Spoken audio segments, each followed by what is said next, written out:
The heat was punishing that day, one of those scorching, cloudless afternoons where you could almost see steam rising off the asphalt. Everywhere in Tabor City, people looked weary, as though the sun itself had stolen their energy. Even the automatic doors of Sundance Market, a local supermarket that usually hummed with casual chatter, glided open and closed with a weary sigh. Shoppers with perspiration-dotted faces hurried between air-conditioned aisles, snatching items and crossing errands off their lists. Into the steamy chaos stepped Dwayne Johnson, wearing a plain t-shirt, sturdy jeans, and a baseball cap tugged low. He blended easily with the crowd, not wanting attention, just to pick up a cold beverage and be on his way. As Dwayne passed through the front, the store's cool blast offered immediate relief. He inhaled the chilled, faintly lemon-scented air, grateful for reprieve from the oppressive humidity.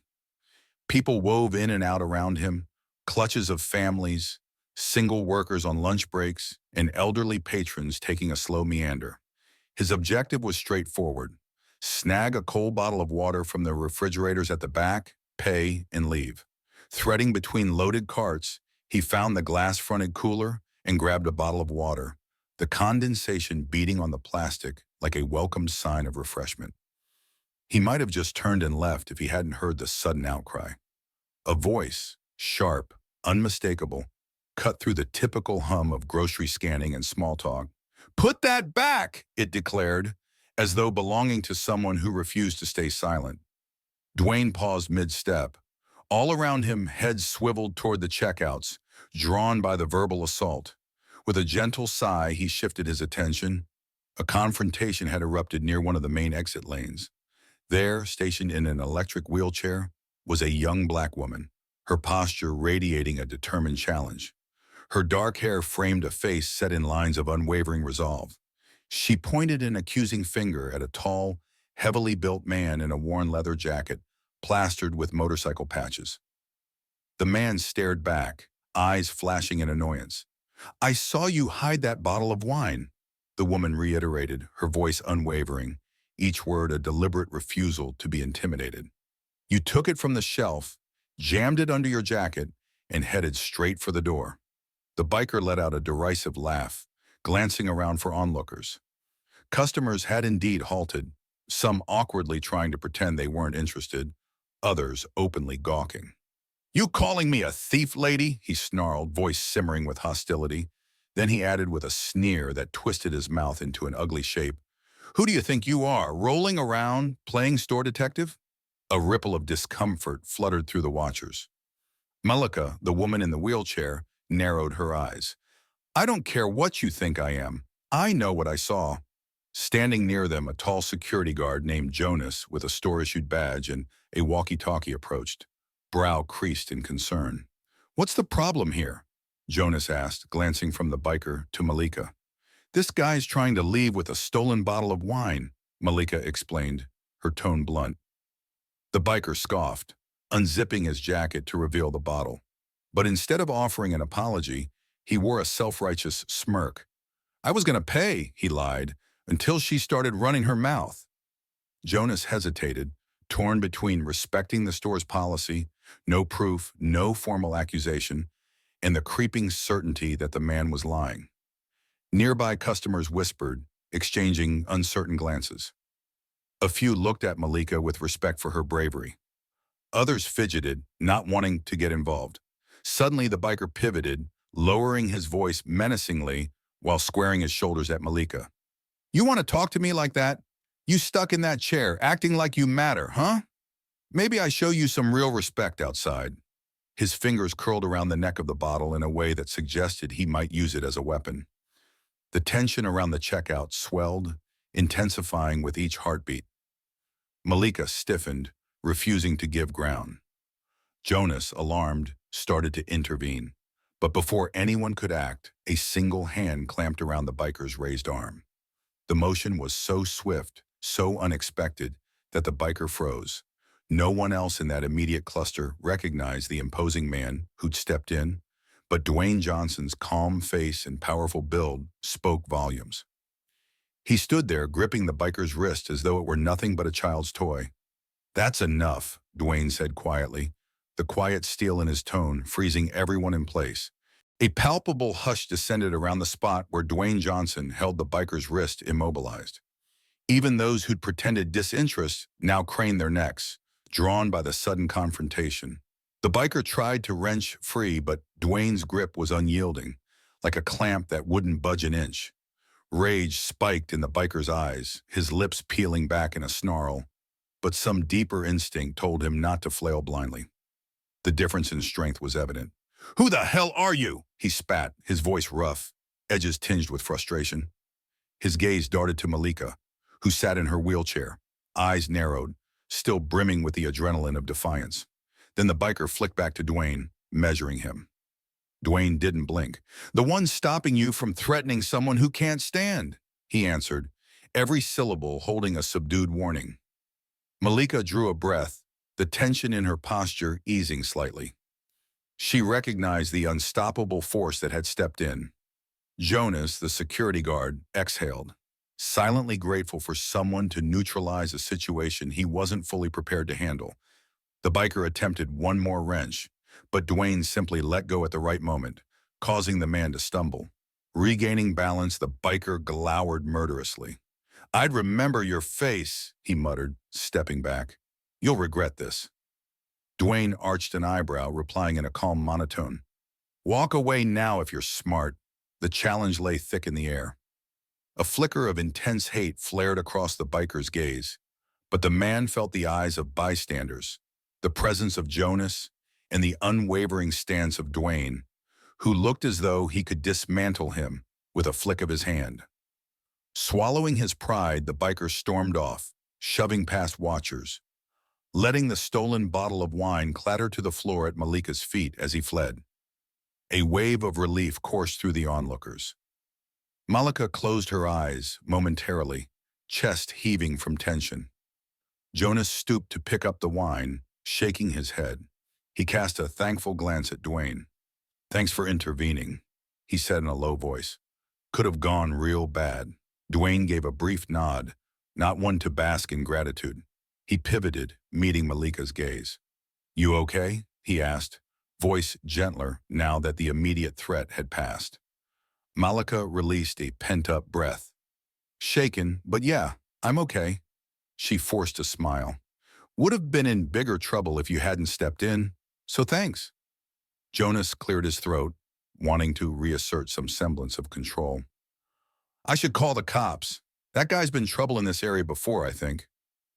But a flicker of self-doubt tugged at the edges of his expression.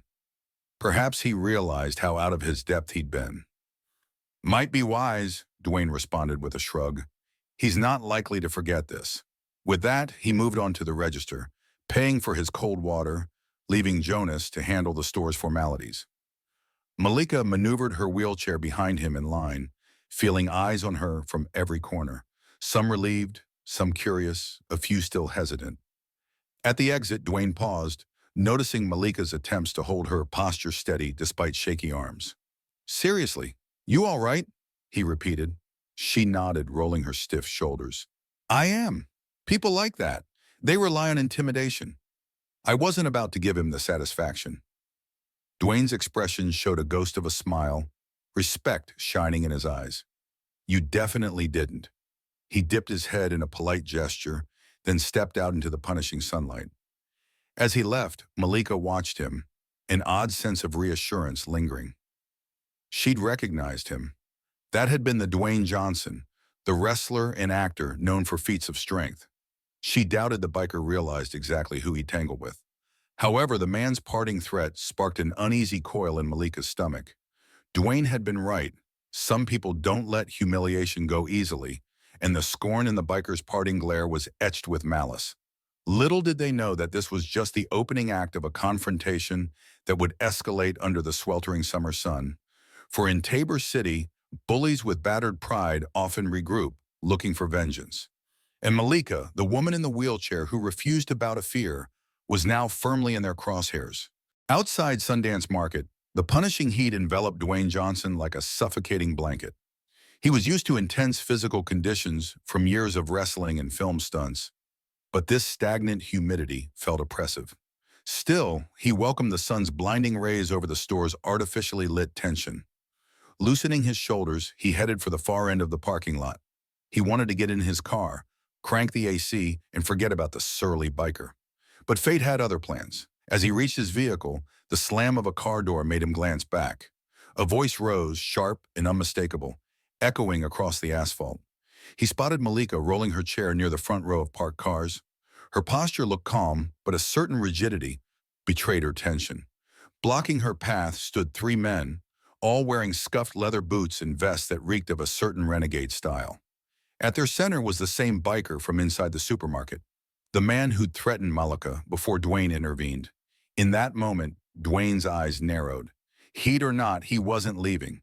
This was trouble manifest, blossoming as the man's hateful grin spread across his face. "You think you can mouth off to me, you black?" he sneered, pivoting his boot as if to press on her wheelchair's wheel. Malika stiffened, but she refused to cower.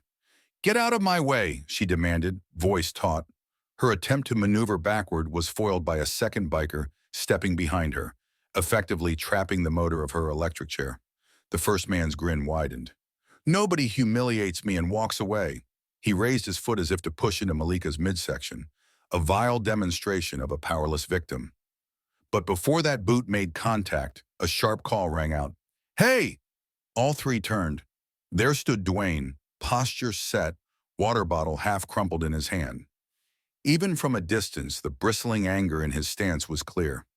"I think you're done," Dwayne said flatly, taking a measured step forward. The main biker rolled his eyes but flicked a quick, uneasy glance at his buddies. "Oh, look, the big hero from inside."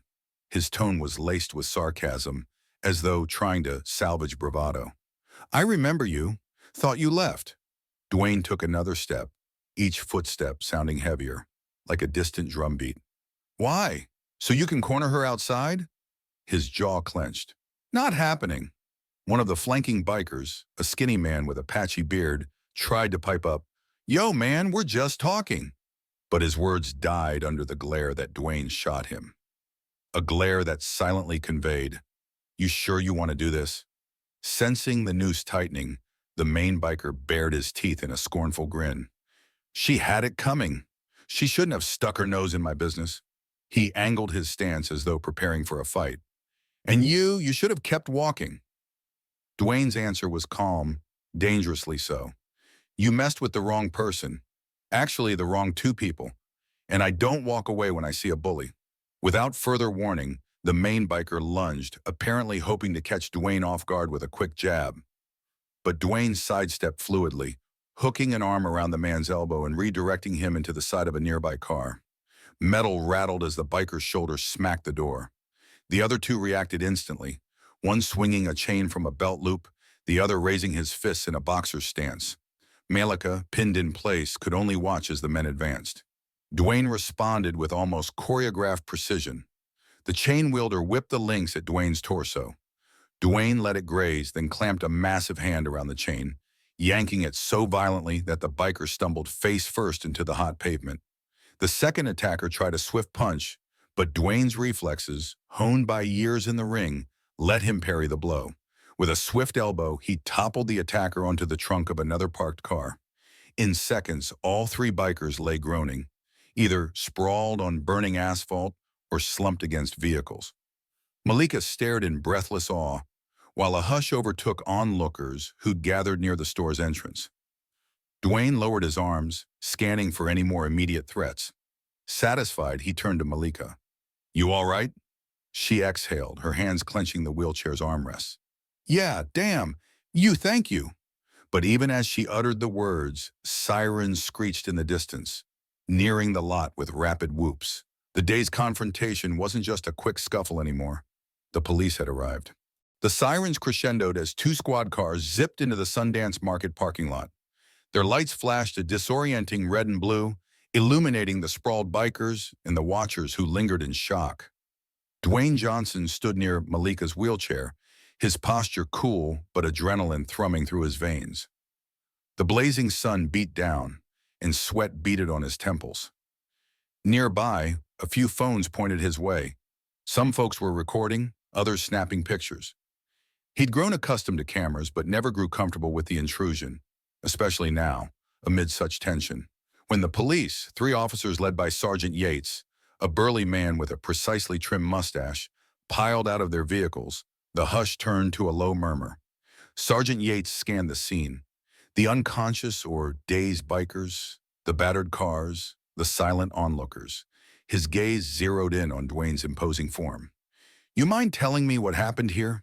Yates asked, voice edged with exasperation. Before Dwayne could reply, one of the bikers, cut lip, bruised face, stumbled to his feet, spitting blood.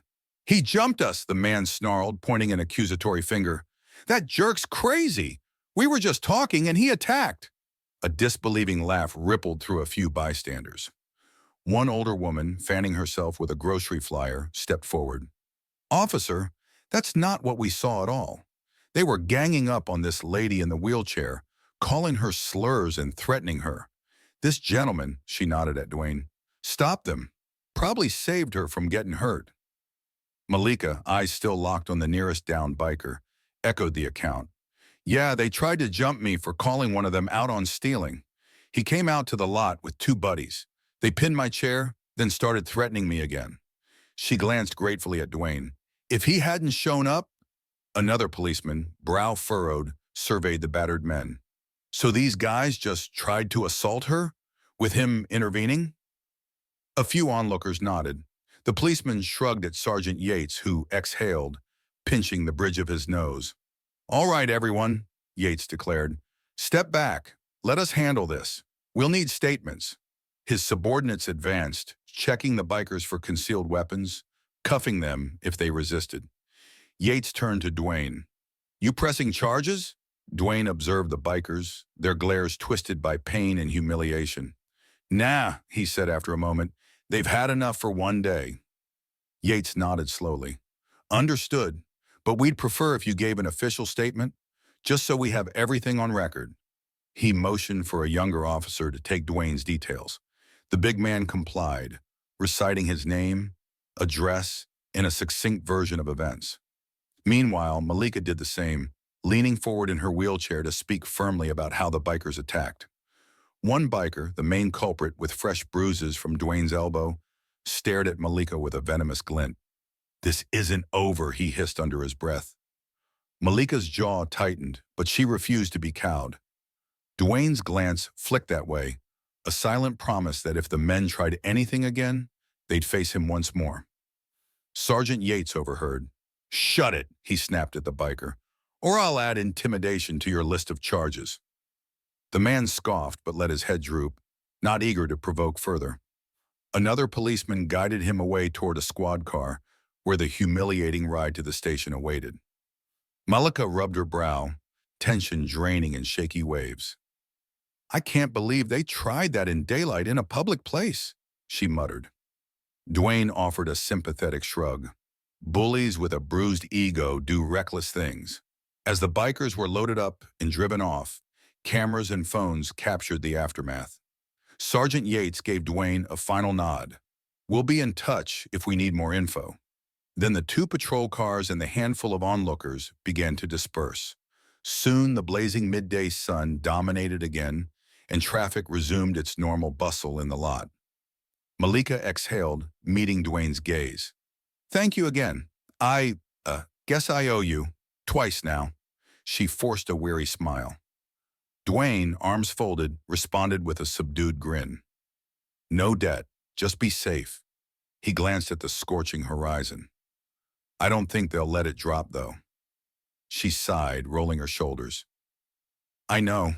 They're too proud to back down." For a second, a flicker of fear rippled through her features, then she tightened her jaw. "But I'm not backing down, either." Dwayne nodded, impressed by her resolve. "All right," he said quietly. "You shouldn't have to, but if it gets rough—" He let the implication hang, and Malika gave a small nod of understanding. He twisted the cap from his bottled water, taking a slow drink. Even with the immediate crisis resolved, a sense of unease clung to both of them. No one threatened a group of bikers publicly and got away unchallenged.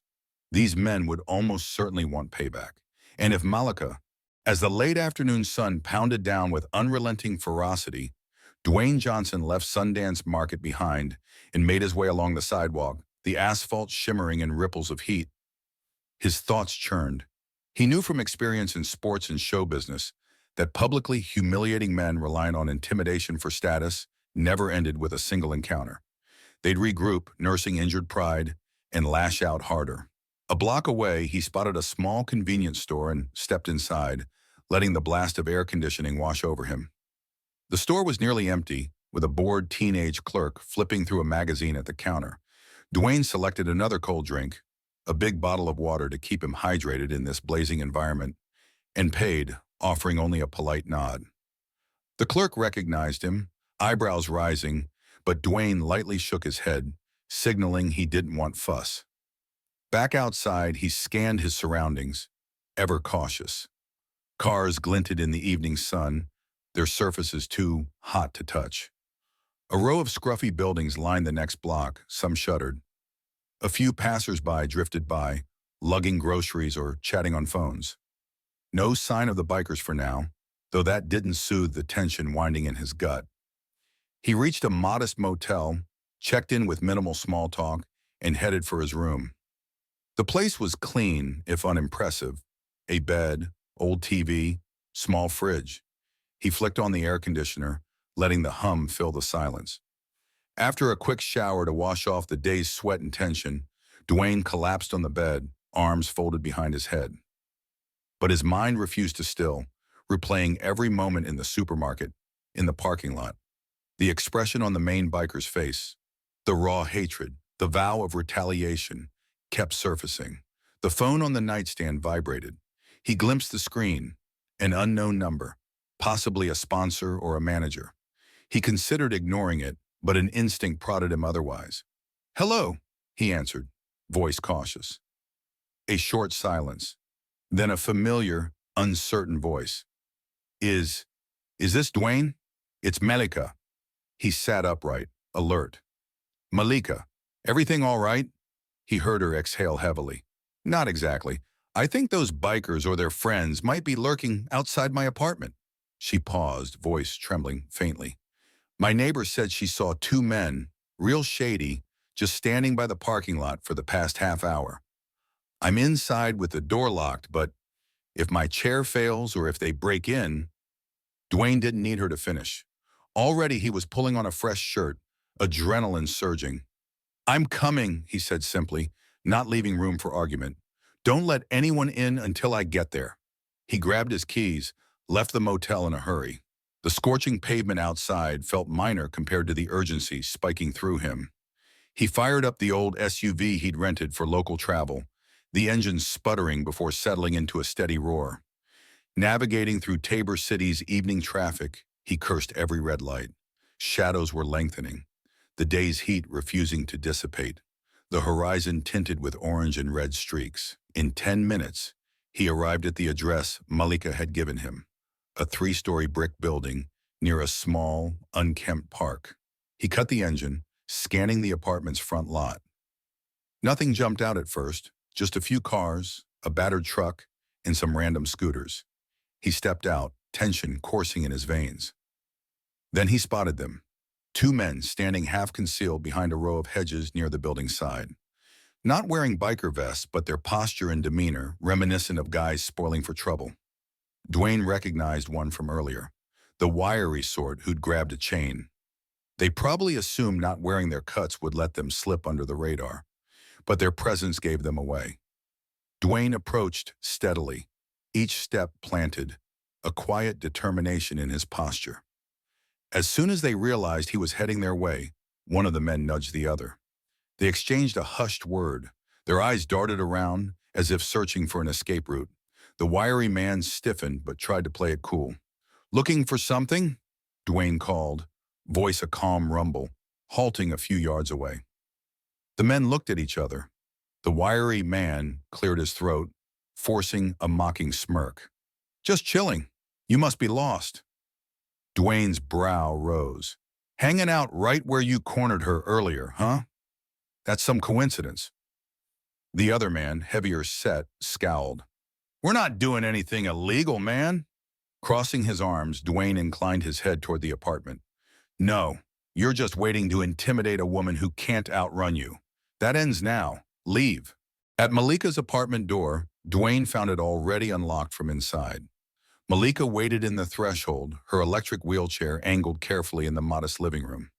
The space was cozy, soft-lit lamp, a modest couch, a small shelf crammed with books and personal trinkets.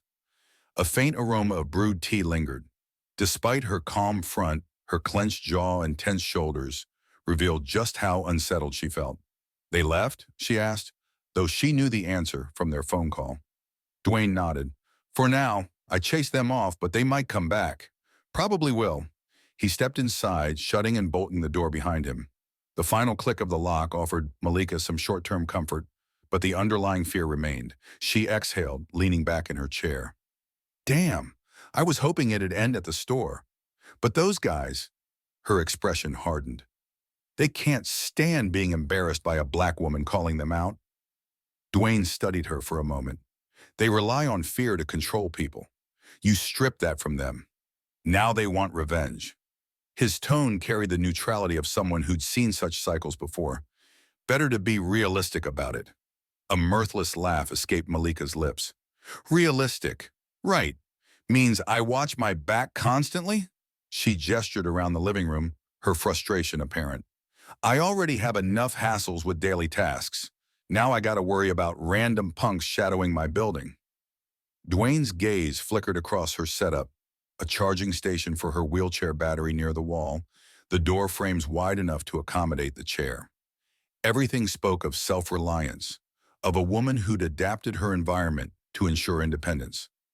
You shouldn't have to handle this alone, he said simply.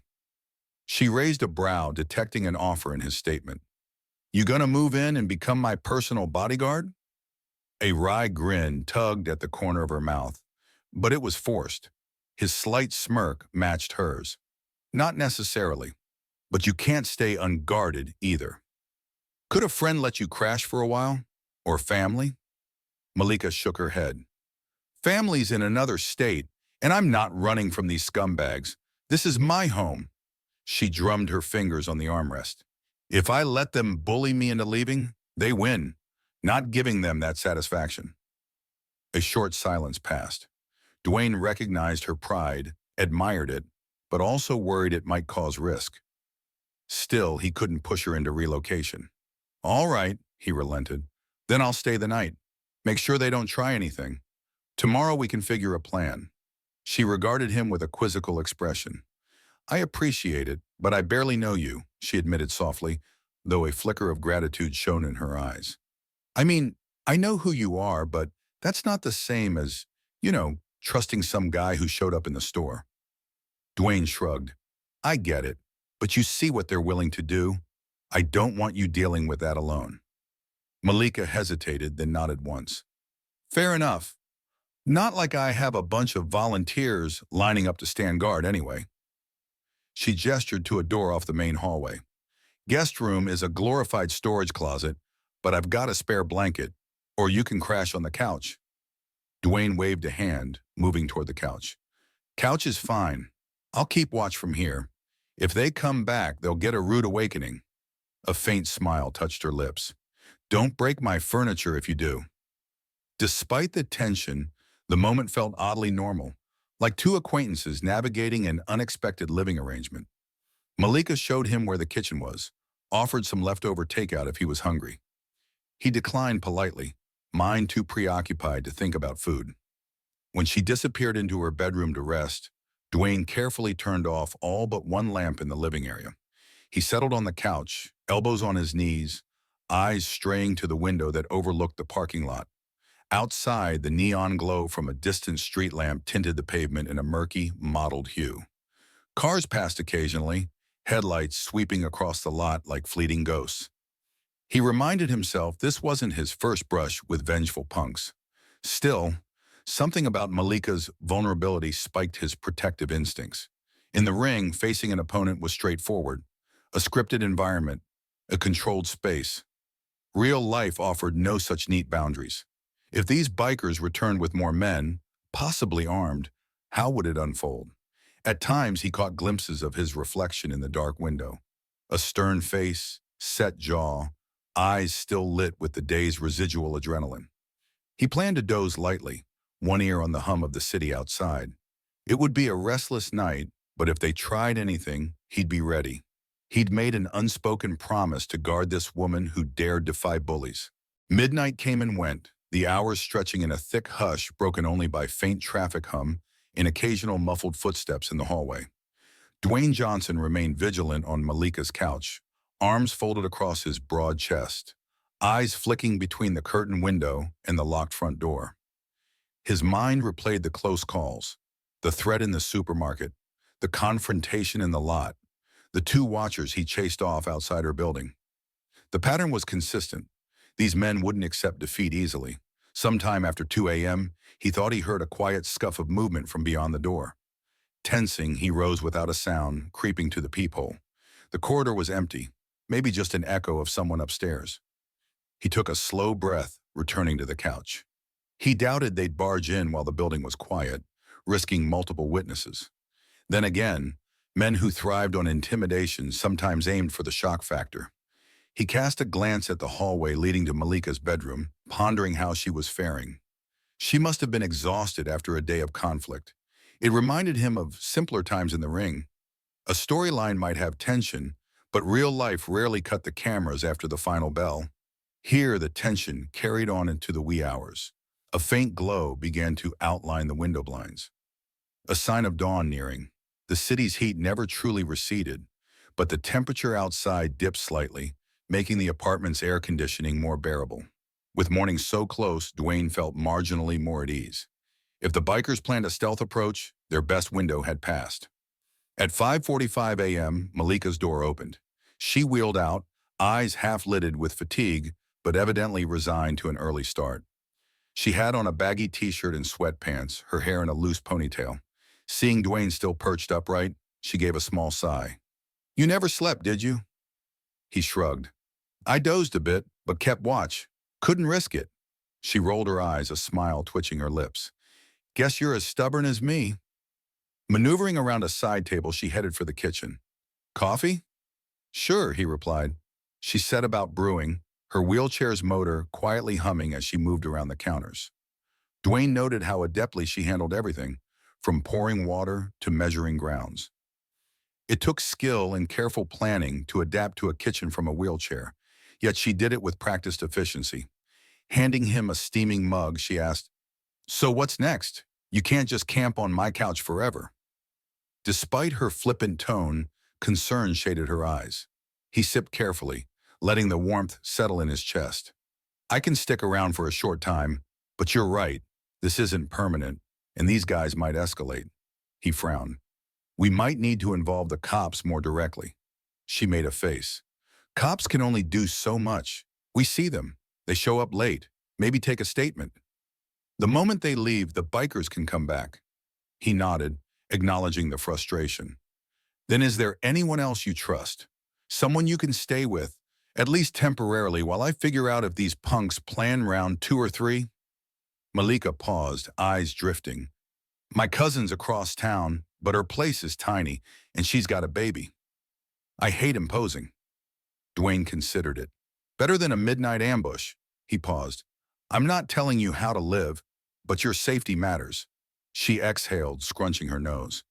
"I know, I'm used to fighting my own fights." Her gaze lifted to his. "Been doing that my whole life." "I get that." Dwayne's voice was gentle. "But there's no shame in letting others help when you're outnumbered." She pursed her lips, letting the weight of that truth sink in. "I'll call her and see if I can crash for a bit." Her phone lay on the kitchen table. She grabbed it, scrolling for the number. "What about you?" He shrugged. "I'll hang around Tabor City, keep an eye out. If these guys are dumb enough to try again, I'll handle it." An ironic smirk touched her lips. "I admire the confidence." He answered with a half-smile, sipping his coffee. "Comes in handy." Just then, Malika's phone buzzed with a text. She glanced at the screen, eyebrows knitting. "It's from my neighbor. She said 2 men were outside around 3 a.m., then they just vanished." Dwayne nodded. "They saw me, took off. Malika set down the phone, tension rippling across her shoulders. "This is my life now, I guess," she said wearily, looking over my shoulder, waiting. Dwayne's eyes hardened. "Not if I can help it. They want to push. I'll push back. Hard." She inhaled deeply, then lifted her mug in a mock toast. "To not letting them win." He tapped his mug gently against hers. "Cheers to that." That same morning, Dwayne Johnson escorted Malika to her cousin's tiny apartment on the other side of Tabor City. The apartment complex was a modest, weathered set of buildings facing a cramped parking lot. Malika's cousin, Simone, a petite woman in sweats and a harried expression, greeted them at the threshold, toddler perched on her hip. Simone's eyes flicked between Malika and Dwayne in confusion, but the mention of trouble with bikers quickly sobered her. She offered Malika the pull-out sofa, apologizing for the clutter of baby toys strewn about. As Malika settled in, Dwayne discreetly paced the perimeter. He mentally noted the building's entrances, the vantage points from the street. If the bikers tried to track Malika down here, at least there was a sense of closeness. Simone's neighbors seemed the sort who looked out for each other. Children's bikes and chalk art filled the courtyard, indicating a more communal vibe than Malika's last place. That might deter some punks, he reasoned. Possibly. After ensuring Malika was set, Dwayne quietly left, reluctant to impose on Simone's limited space. He did, however, exchange numbers with Malika. "If anything suspicious happens, call me," he insisted. She agreed, though her eyes brimmed with frustration. Dwayne recognized that she hated this, hated feeling like a burden or a target. But the reality was undeniable. He returned to his motel, the day's heat intensifying by the hour. From there, he considered next steps. If the bikers came seeking payback, they'd likely target him or Malika again. Maybe they'd keep a distance at first, scouring the city for leads on where she disappeared. But they'd eventually find out she'd relocated or guess she was under some protection. Dwayne contemplated heading them off, maybe visiting the bar they frequented or scanning areas where they might gather. Yet that might inflame tensions further. Mid-afternoon, his phone rang, an unknown number again. He answered, half expecting Malika's voice. Instead, a gruff tone asked, "Dwayne Johnson?" "Yes," he replied, cautious. "This is Officer Blake with Tabor City PD. Sergeant Yates wanted me to call and confirm a few details from last night's incident." Relief tinged Dwayne's exhale. "Sure. What do you need?" The officer asked standard questions about the confrontation, the bikers' behavior, if Dwayne recognized them. Dwayne answered succinctly, all the while scanning the motel parking lot through the drapes. "And you're not pressing charges?" Officer Blake asked. "No," Dwayne confirmed, his voice firm. "My concern is they might escalate, not that I want them in a cell for a day. If you see them, I recommend caution. They've proven they'll go after people who stand up to them." A short silence, then Blake responded quietly, "You can't force charges, but we'll keep an eye out. Appreciate the heads up." He ended the call with a polite thanks, leaving Dwayne uncertain if the PD could do much more. As the sun dipped, the heat pressed on without mercy. Dwayne found himself restless. He hopped in his SUV, driving around Tabor City's main drags. He cruised by the store where it all started, Sundance Market, then skirted the edges of the rougher neighborhoods. No sign of the bikers in an obvious huddle, no clusters of leather-clad trouble waiting on corners. Yet a tingle of unease lingered. Sometimes vengeance thrived in shadows, not broad daylight. Eventually, hunger prodded him to stop at a small diner. The waitress recognized him but respected his silence, offering a quick smile. He ate a simple meal, grilled chicken, veggies, iced tea, keeping an eye on the windows. Two local men in trucker caps parked in a booth behind him, whispered about those punks who messed with that wheelchair lady. Dwayne's ears pricked. Word was traveling, and the city was on alert. After dinner, he drove past Simone's building, scanning for suspicious vehicles. Finding none, he texted Malika. "All quiet." She replied with a thumbs-up emoji. For the first time that day, Dwayne felt a flicker of relief. Perhaps the bikers were regrouping out of sight, but at least this evening seemed calm. He returned to his motel, suspecting the lull was temporary. Men like them fed on intimidation. If they felt overshadowed by Dwayne, they'd either gather more allies or strike when he was absent. He was prepared to handle either scenario, but the question remained, how many times must he show them their place before they learned? And would innocent bystanders get caught in the crossfire? Night fell a second time without major incidents. Dwayne Johnson grew wary, certain the lull was the calm before a storm. At dawn, he rose early, checking in with Malika via text. She reported that Simone's place remained quiet. No suspicious knocks, no watchers. For the moment, it seemed the bikers had slithered back into darkness. Still, that sense of unfinished business weighed heavily. By midday, Dwayne decided to probe the edges of the bikers' territory, hoping to gather intel. A quick conversation with a gas station attendant near the outskirts of Tabor City revealed that the local gang, the Steel Vipers, had a hangout spot, a dilapidated warehouse by an abandoned rail yard. It matched the vibe of men who thrived on scaring regular citizens. Dwayne didn't relish confronting them alone in their den, but if it prevented them from orchestrating another blindside attack, he was game. He found the place easily enough, a sprawling, fenced-off lot with a corrugated metal warehouse at its heart. Sheets of rust peeled from the exterior, and old graffiti scrawled across the walls boasted the Steel Viper's mark. A coiled serpent with fangs. No bikes out front, but that didn't mean no one was inside. Dwayne parked a discreet distance away, observing for a while. After half an hour of seeing no movement, he approached on foot. The midday sun blazed overhead, reflecting off the metal. Heat waves shimmered upward, giving the space a mirage-like distortion. Near a sagging chain-link fence, an iron gate was chained shut, but not locked. Dwayne slipped through the gap, scanning the yard. Broken pallets, piles of scrap metal, rusted car parts, perfect cover for ambushers. He advanced quietly, each step measured. Approaching the warehouse's side door, he found it ajar. The interior remained dim, the reek of oil and stale beer drifting out. He glimpsed a messy lounge area, battered couches, a makeshift bar, a few old televisions, but no sign of the bikers themselves. The entire place felt deserted. Maybe they only gathered at night. A noise from deeper inside caught his attention, a faint clank like metal on metal. Dwayne edged in, ears pricked. Passing through a corridor lined with worn biker jackets and half-finished posters, he emerged into a smaller room. A single figure rummaged through boxes, his back turned. Instantly, Dwayne recognized him from the fights, a scrawny man with a chain tattoo winding around his left bicep. Reggie. Reggie heard the floorboards creak. He spun, dropping an old motorcycle part with a clang. Surprise and panic spread across his face. "You," he stammered. "How'd you—" Dwayne raised a palm, voice calm. "Not looking for a fight, Reggie. I just want to know if your pals are done." Reggie's eyes flicked around, searching for an escape or backup. Finding none, he swallowed. "No, man. Gunner's not done, that's for sure." The name Gunner must be the tall Maine biker who threatened Malika. "He's stirring up trouble," Reggie continued. "Wants more of us to join, trying to track your friend." Dwayne's chest tightened.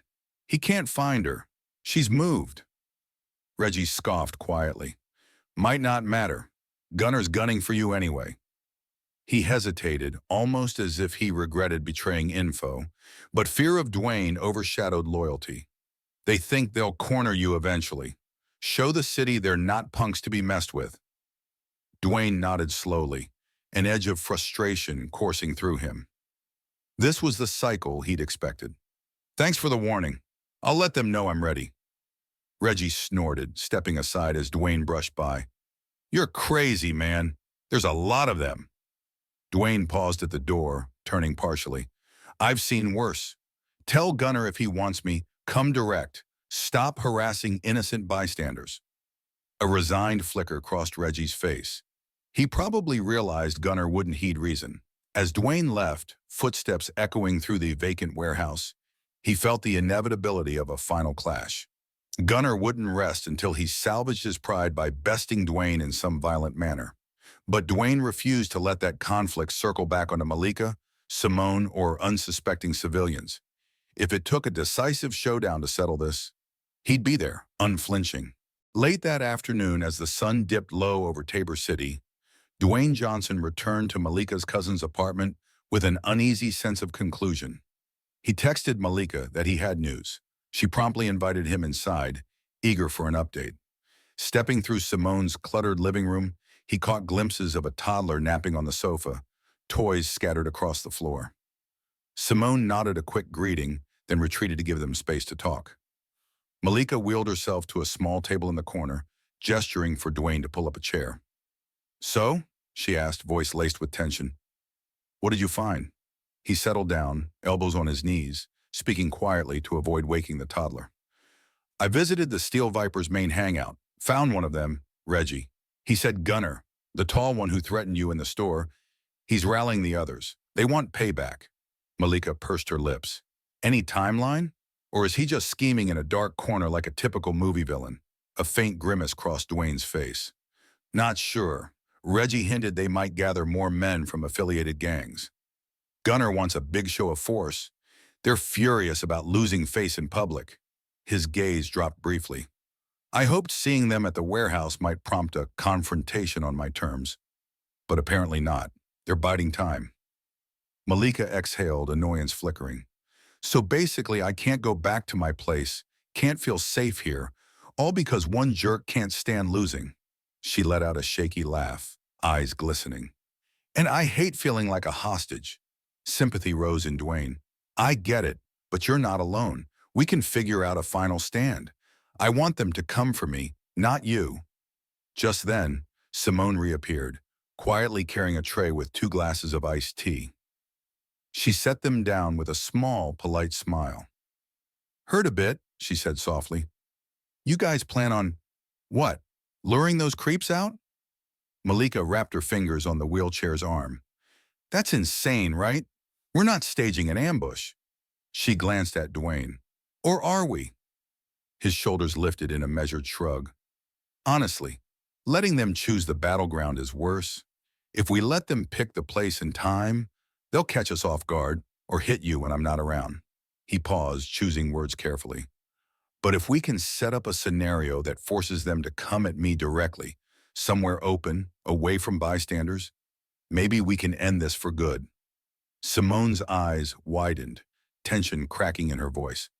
"That's risky. They might bring guns." Dwayne nodded soberly. "They could, but if they wanted to shoot me or Malika, they'd have done it by now. They prefer intimidation, face-to-face brawls.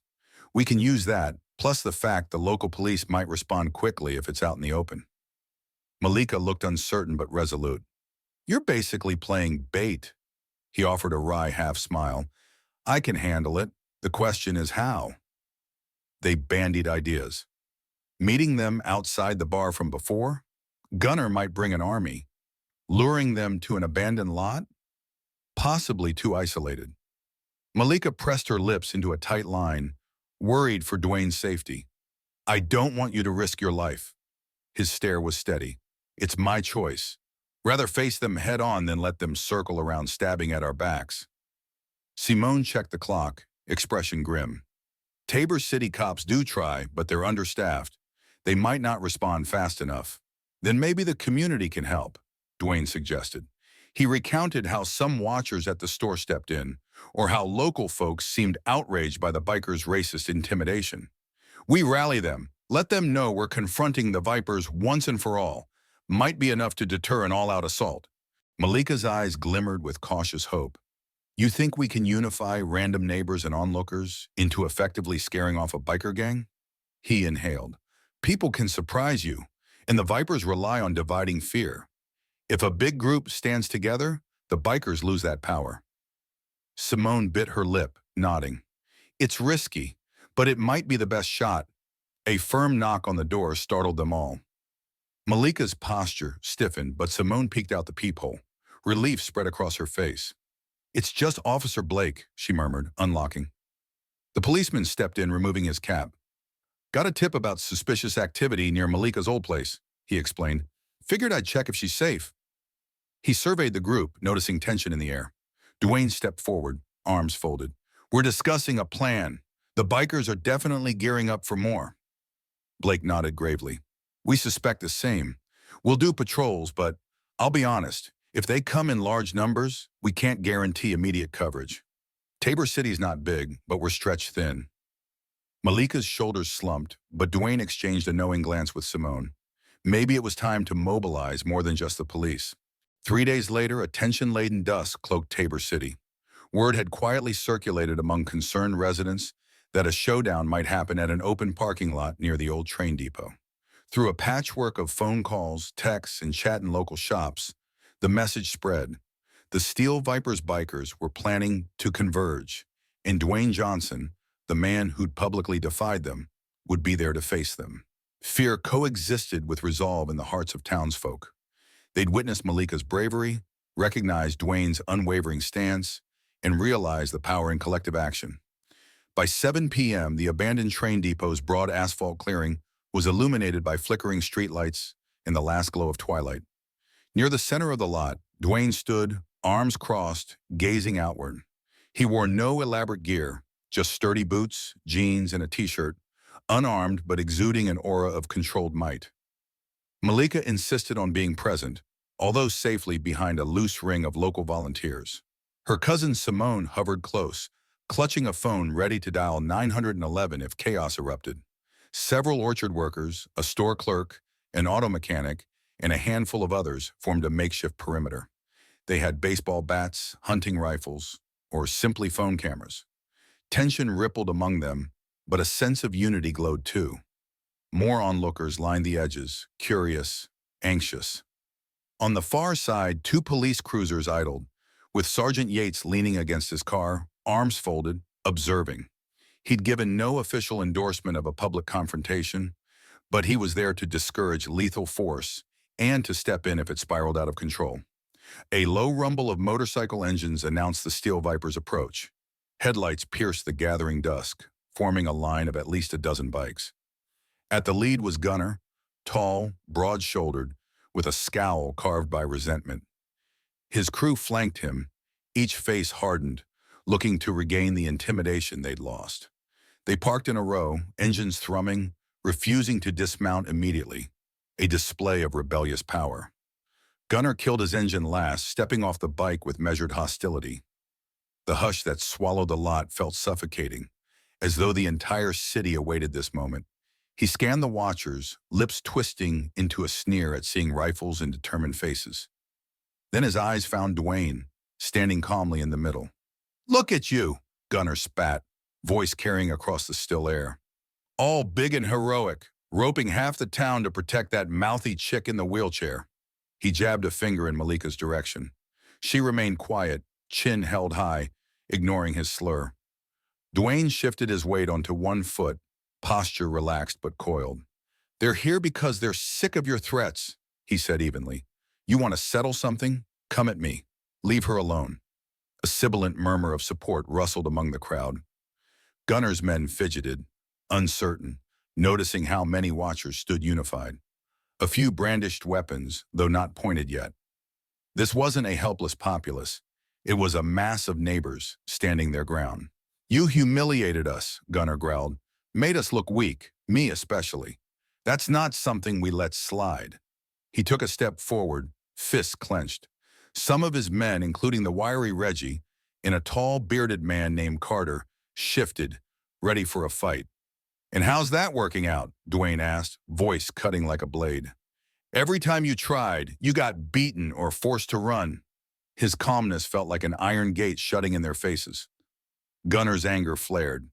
"This time we brought enough men," he snarled, gesturing to the line of bikes behind him. At least 15 strong. A few more hovered in the background, possibly armed. Dwayne's lips pressed into a thin line. "So did we." He motioned to the circle of townsfolk. Among them, orchard workers gripped bats. Some men carried shotguns. A few seniors had canes but wore resolute expressions. Linda from the supermarket was there. Jonas, the security guard too, forging an unlikely alliance. Officer Blake and Sergeant Yates stood near their cruisers, prepared to intervene if blood spilled. They swapped uneasy looks. This was borderline vigilantism, but they also recognized Tabor City needed to break free from the Steel Viper's hold. Gunner's jaw tightened. He recognized that launching a direct brawl now might be self-sabotage. They'd face not just Dwayne's unstoppable fists, but an entire ring of armed citizens, plus the watchful police. Yet his pride refused to let him leave quietly. "You think these farmers and store clerks scare me?" he barked. "We're the Steel Vipers, and this city belongs to us." Malika, from her vantage in the wheelchair, exhaled a shaky breath. Her heart pounded, but she refused to show it. "Not anymore," she said, voice surprisingly steady. "We're done being afraid of you." A wave of emboldening agreement rippled through the townspeople.